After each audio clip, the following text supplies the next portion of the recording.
How we doing, everyone? Hope you're well. Mr. Boulder here, back today with part 2 of my mini-series Top 20 Iron Maiden songs.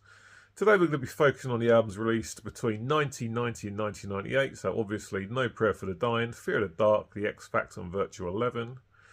In part 1 there was 7 albums to choose songs from. Today only 4 albums to choose songs from.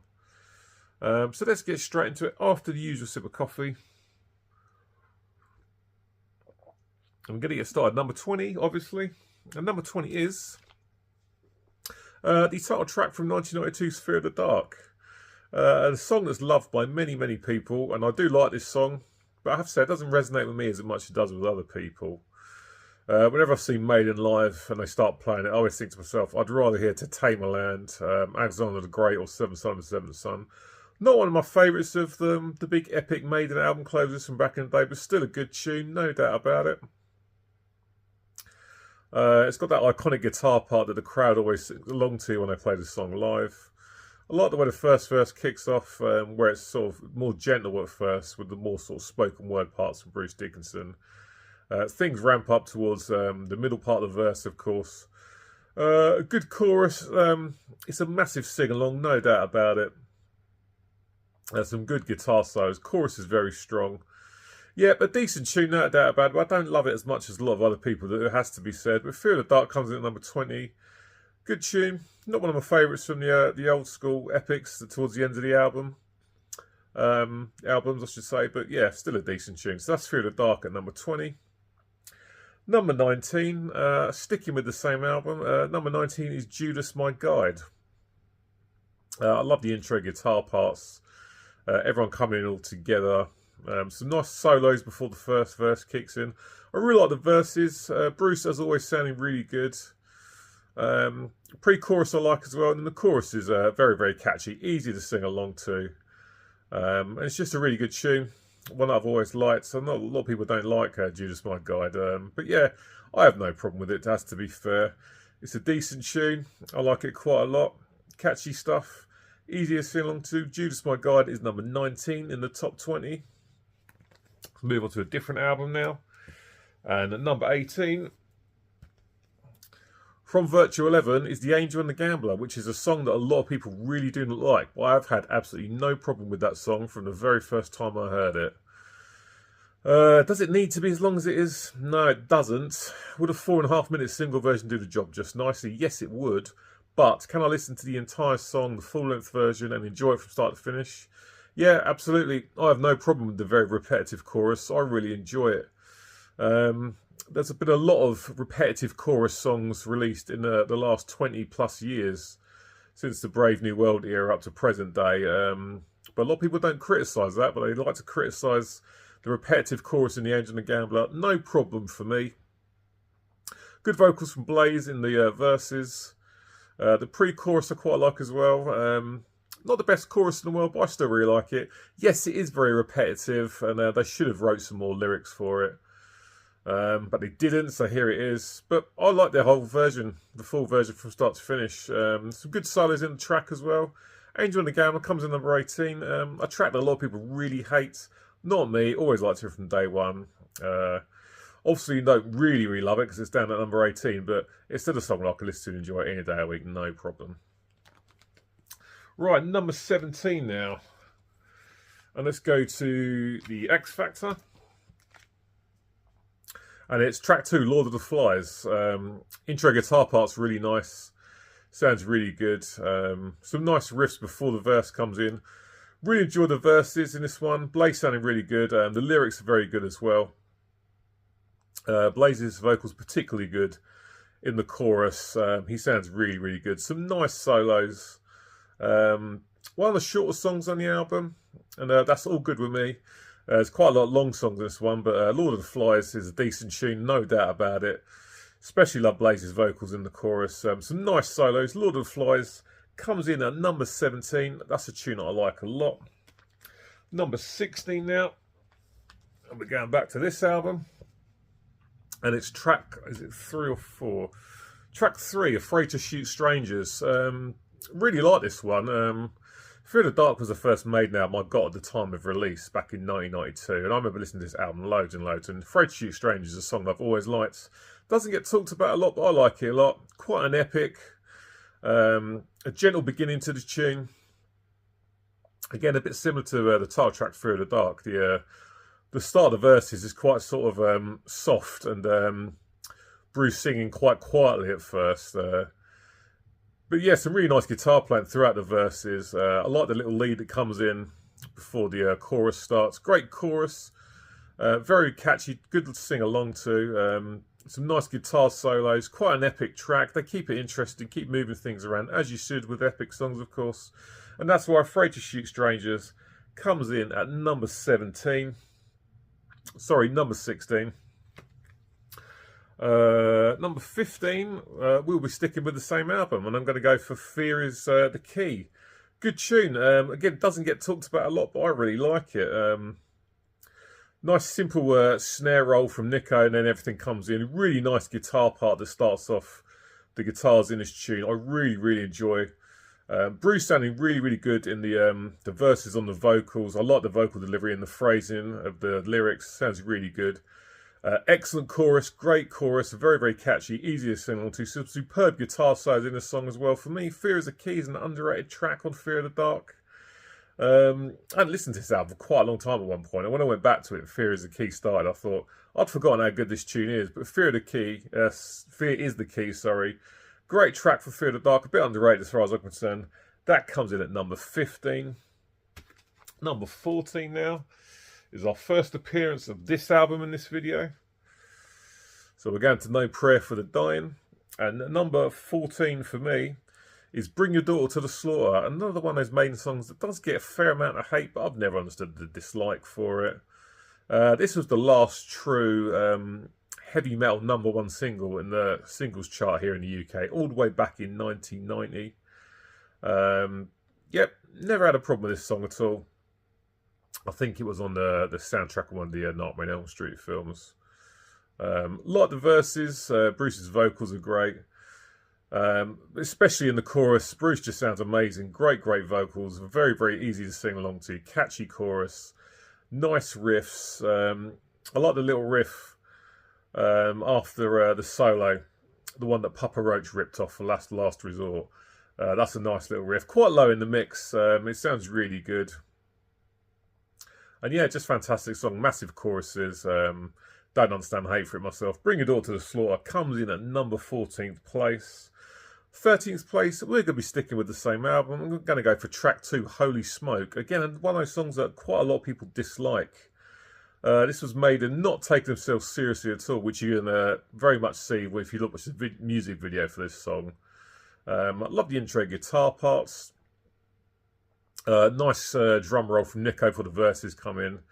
I like the lyrics in this one. Like I say, Maiden not taking themselves massively too seriously. The verses are good. And chorus isn't the best, but it's still decent. Some great solos as well. Holy Smoke's a song that gets a lot of shit, but I quite like it, to be fair. I've never understood why people really dislike it. Definitely not one of their best, but definitely not a piece of shit either, as far as I'm concerned. So we're going to go to number 12 now. And back to Virtual 11. And I'm going with Lightning Strikes Twice. Great tune. Starts off really gently. Some nice guitar playing. The verses start off quite sort of soft, and things build up during the second part of the verse. Blaze really sort of turning up the vocals during the second parts of the verses. Chorus is quite repetitive, quite simplistic. Again, I could have done with writing some more lyrics, but I still really enjoy it. I like Blaze's vocals in the chorus when he's singing Lightning Strikes Twice. And you get that double cymbal crash afterwards every time it does it. I really like that. Some great solos. Lightning Strikes Twice from Virtual 11 for me is a really decent tune. Again, kind of could have done with writing a few more lyrics for the track, but I still really like it. Lightning Strikes Twice comes in at number 12th place. 11th place now. And we're going to go back to this album from the X Factor, and 11th place in my top 20 list is Blood on the World's Hands, which for me is just one of the best songs on this record. Quite a long intro part on the bass from Steve Harris, playing some really nice sounding stuff actually. There's some harmonics in there, I think. And really good bass part on the intro. Verses are very, very good. I like Blaze's vocals. Some nice guitar work, and the guitar work specifically in the chorus is fantastic. We like those muted notes, the single muted notes. When Blaze is singing Blood on the World's Hands, just sounds great. Some great riffs behind that vocal delivery. Good vocals in general. Yeah, the choruses and the verses, I enjoy them both. One of the best songs on this record for me. Blood on the World's Hands comes in 11th place in this video. Excellent track. Into the top 10 now, and we're sticking with this record for the first single and the first taste of Blaze Bailey we got from Iron Maiden, the Man on the Edge. Love that track from day one since I first heard it. Starts off quite gently with that guitar part. Nico hitting the cymbals and sounding really good. Always enjoyed the verses. Great lyrics in this song as well. And just a great chorus as well. Really enjoy Blaze's vocals when he's singing Falling Down. Sounds great. Nice solos. Man on the Edge from the X Factor comes in at 10th place. Really good tune. I did see a 12-inch single with that in a record shop a while back, and I did want to buy it. But the guy was asking for 350 quid because it was fully signed by the band, and there's no fucking way I'm paying that kind of money for a 12-inch single. Guy was having a laugh, no doubt about it. But Man on the Edge comes in at 10th place. 9th place. And we're going back to the Fear of the Dark album. And it's for the ballad Waste in Love, which I think is absolutely brilliant. Always really, really liked it. Some really nice guitar playing. The guitar parts throughout the entire track are really good. Excellent vocals from Bruce Dickinson. Chorus is massive. His vocals in the choruses are just absolutely huge. Sound great. Amazing guitar solos. Some of my favourite solos on this record, actually. Things build nicely throughout the song when they need to. Maiden, of course, not known for their ballads. There's very few, actually, but I think Waste in Love is a fantastic track, and it definitely is making the top 10 here in the number 9 position. So Wasted Love from Fear of the Dark is 9th place on this list. 8th place, and we're sticking with the same record, and we go for From Here to Eternity, track 2, which is Maiden's impression of AC/DC, basically. Very much an AC/DC sounding type song from Maiden. I like the lyrics in the verses. They're really good. Great vocals from Bruce. Some nice guitar parts as well. And very, very much a sing-along chorus. That's for me when it really sounds like AC/DC. When they're singing Hell Ain't... From Here to Eternity. Not From Here... Yeah, From Here to Eternity. It just sounds great. Really, really good vocals in the choruses. Some nice solos. Great track. Doesn't get talked about a lot, but I really like it. From Here to Eternity comes in at 8th place. 7th on this list. Going to go back to No Prayer for the Dying, and it's the opening track, Tail Gunner. Starts off with that simplistic riff and that really nice bass work from Steve Harris that comes in behind it. High edgy verses. I like the lyrics. Some nice vocal deliveries from Bruce. Especially in the chorus though, when he's singing the chorus. Sounds great. Excellent vocals. A lot of people cuss the vocals on this record. And I don't understand it. I think the vocals are really good. Were they as kind of big and as bold as well on some of the earlier Bruce albums? No, but they're still not bad at all. Some nice solos. Tail Gunner is a great track. Love the chorus. Very catchy. Easy to sing along to. Definitely want to crank up hard when I'm playing it in the car. Great tune. Tail Gunner comes in at 7th place. Let's have a quick drink before we go any further. Number 6 now. And another opening track, and it's Be Quick or Be Dead, the first track from Fear of the Dark. Starts off with that snare roll from Nico McBrain. Some nice riffs for that huge scream from Bruce. Brings the vocals in. Really like the vocals in the verses. Quite raspy from Bruce. He sounds really good. Some good guitar work. Excellent chorus. Very much sticks in your head. Easy to sing along to. Some good solos as well. Very, very up-tempo track. High energy, high octane all the way through. Be Quick or Be Dead comes in at number 6 on this list. Excellent track. I love that. That's a really good way to kick off the album. Into the top 5 now, and a song that a lot of people really hate for some reason. I'm going to go with Hooks in You, I'll Have a Friend, by Dave at Cavernous Carnage, because I know he likes this tune as well. I have no idea why people dislike this track. It's excellent, really, really good. Some nice guitar work. I really like the lyrics to this tune as well. I think it was written by Adrian Smith before he left the band. The guitar playing, the chords they're using in the chorus are really, really catchy. Vocals from Bruce are great. It's just an excellent tune. I love the solos as well. Quite a simplistic song for Maiden, but Hooks in You, for me, comes in at number 5. Great track. I have absolutely no idea where it gets hated as much as it does, but it does. But not for me. Hooks in You is an absolute banger. That's 5th place in this video. Track, song number 4, I should say. I'm going to stick with the same album. And again, for me, a song that's very, very underrated. And it's the last track, Mother Russia. Just doesn't get talked about anywhere near as much for me. And I think it's fantastic. I like the intro guitar part. It's really good. Nico's beat in the verses is really good. As always, some really nice vocal performances from Bruce. Some nice guitar work along with some synthesizer underneath it before we get to the solos. Solos are really, really good. I like the lyrics. Some great work from Steve Harris on the bass, as per usual, of course.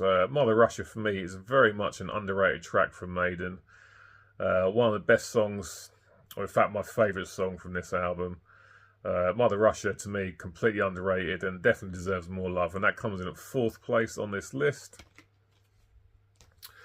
Number 3 now.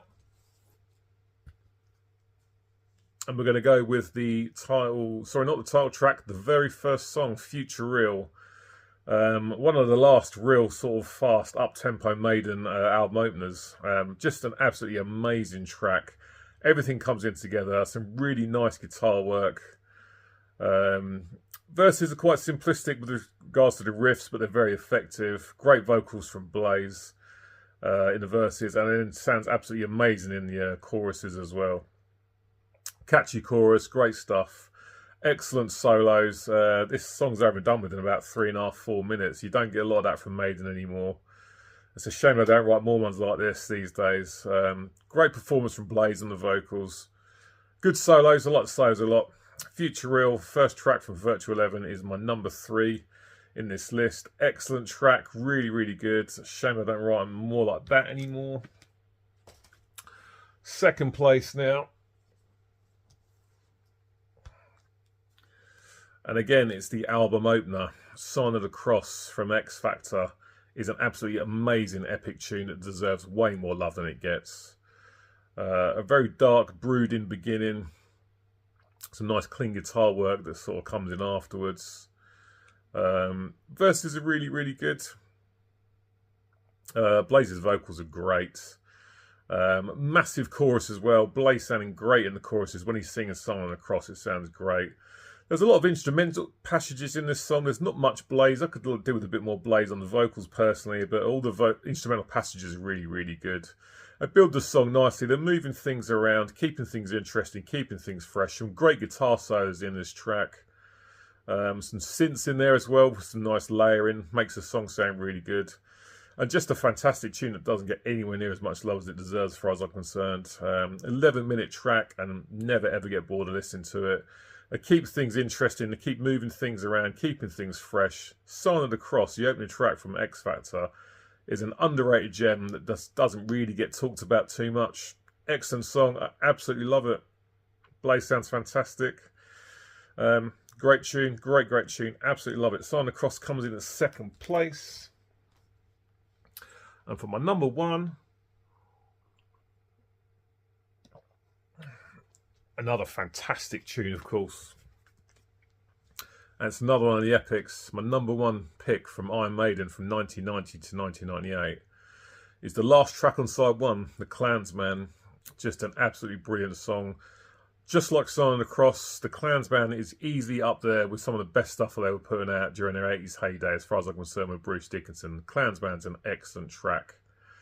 Again, quite a quiet, mellow beginning. Some nice guitar playing and some synthesizers alongside it for some production layering. Sounds really good. Verses are great. Some gentle vocals from Blaze. Ramps it up for the choruses where he just sounds fantastic. Great chorus, very much a sing-along track. Blaze sounding fantastic. Great solos in the song as well. It's just catchy stuff. It's absolutely superb. And again, just like Sign Across, one of the songs I just don't get bored of listening to. It's about 8.5, 9 minutes long, and it's an absolute beast of a tune. It's very much a sing-along as well. Definitely one of the highlights, or the highlight, I should say, of the Blaze era for me. Amazing song, great solos, excellent chorus, great vocals, great guitar playing, some nice bass playing from Steve Harris as well. The Klansman for me is my #1 pick from Iron Maiden from 1990 to 1998. An absolutely amazing tune that deserves way more love than it gets. Brilliant stuff, absolutely love it. Klansman, #1, no doubt about it. Banger of a tune. So there we go, guys, that's it. Today's video done and dusted. As per usual, feel free to jump in the comment section and leave your top 20 from this era. Let me know what you think about my picks. Of course, I shall be back next week with part 3, where we'll be doing everything from Brave New World to Senjutsu. As always, thank you very much for watching. It's very much appreciated taking the time out of your day to watch. So I'll catch up with you next week, hopefully. And until then, as per usual, cheers, take care, and I'll see you next time.